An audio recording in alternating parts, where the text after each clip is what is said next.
A high-speed chase is started by a high-tech Crime Stopper. New at 11 tonight, we're learning about St. Johns County's secret weapon, and the community thankful they now have this technology in their neighborhood. First Coast News reporter Nick Perot is live tonight in St. Johns County with more. Nick, what can you tell us?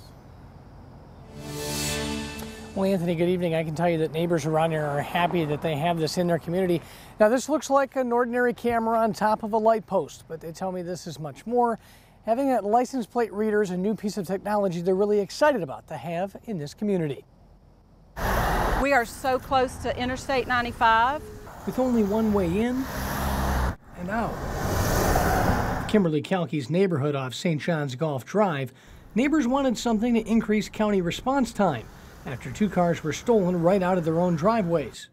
The camera's mounted here. The answer, spending $35,000 to install these cameras that can snap pictures of license plates, instantly alerting police if they match a database of stolen cars or wanted people in those cars. It's not screaming to me like it's a camera. It looks like a regular traffic device to me. In just the past month, Kimberly says it's already paying off.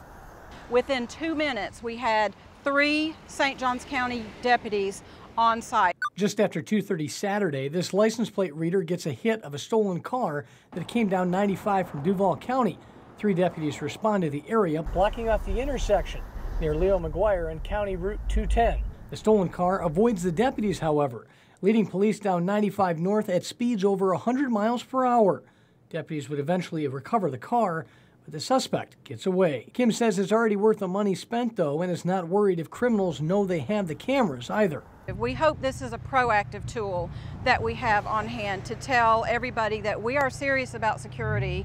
Criminals are getting smarter every day. We're just happy that we have the tools to keep up with them. In St. Augustine, Nick Perot, First Coast News, on your side.